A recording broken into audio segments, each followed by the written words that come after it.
This is the weirdest transition I have ever seen in a game. And I emphasize ever. It's 2.0, but it's not 2.0 because you can still use everything from 1.0.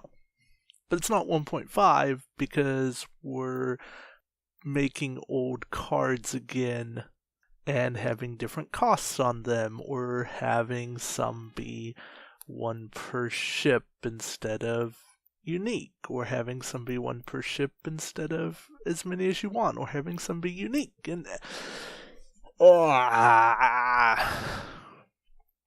sorry. Get it together, WizKids. Okay. Now that I've said that, I know I haven't done a full review of anything, and it's coming. Hopefully next week. I'm going to actually have product in hand, and that makes it far easier to do. Here's the reality of the situation. You can still use everything, but do you want to? Well, for a number of cards, the answer is yes. Certain captains, upgrades, they're still really, really good. Some have become better, Calvin Hudson, for one. But I'm not going to go through and name everything. Here's the thing, though. Steven Van Deventer's already said that there was an issue with the Jem'Hadar battleship, the Dial. I believe that's WizKids covering their butt, saying, oh yeah, hey, we're going to make that right. Because it's Backlash. They're reacting to Backlash. Maybe it was a genuine mistake. I don't know. Maybe it slipped through playtesting. It happens. For whatever reason, which is not important, there's going to be a fix. When is there going to be a fix? Who knows? As it stands, you have to play it as writ. The issue we're running into is that there's so many different lines of communication. None of them are official. And it's really frustrating. But we're living in two different worlds. We're living in an old point system where ships were costed as stats times 2, and we're living in a new ship system where ships are a lot more reasonably costed. And now that we have numerous ships that have come out with new generics, people want to be able to use their old generics at the new point cost, and they don't want to have to buy 3 starter sets to be able to use 3 generic Vorchas. And I don't blame them, because I don't want to have to do the same thing.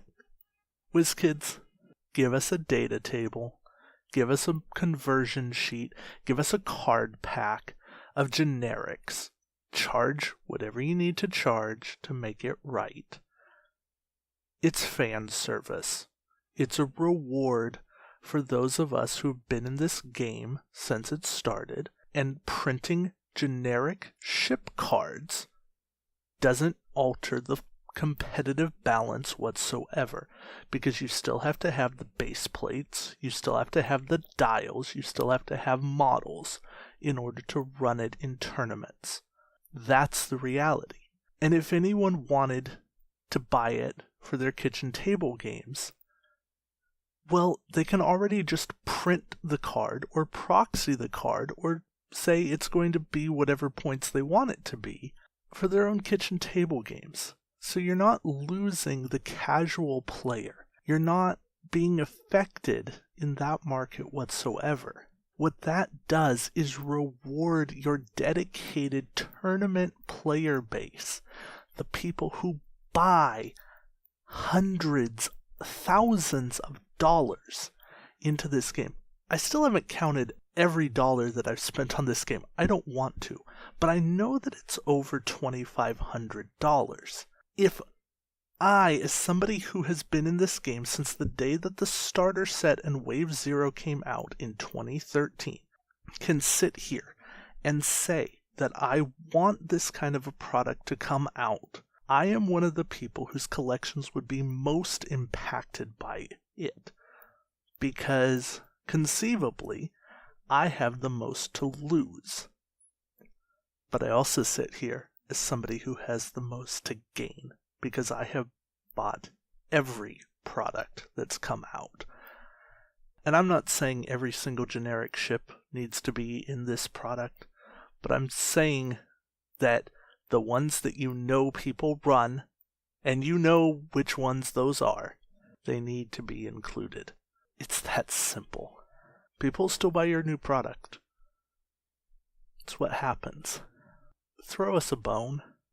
Extend the olive branch to your serious buyers and say, here, we want to make things right. Do whatever you need to do. I'd love new cards. I'd be good with a data table that we can use, because the online builders, Utopia and Space Dock, they can put in a change of cost formula or just have new cells. But the reality is that these ships need to cost the right amounts. As the ship packs come in, why not just rule that when there's a new generic, that's the new cost for every generic of that class. So all the new Vorchas cost, 22? All the new Cavorts cost what they cost. The new Galaxies cost the new point cost.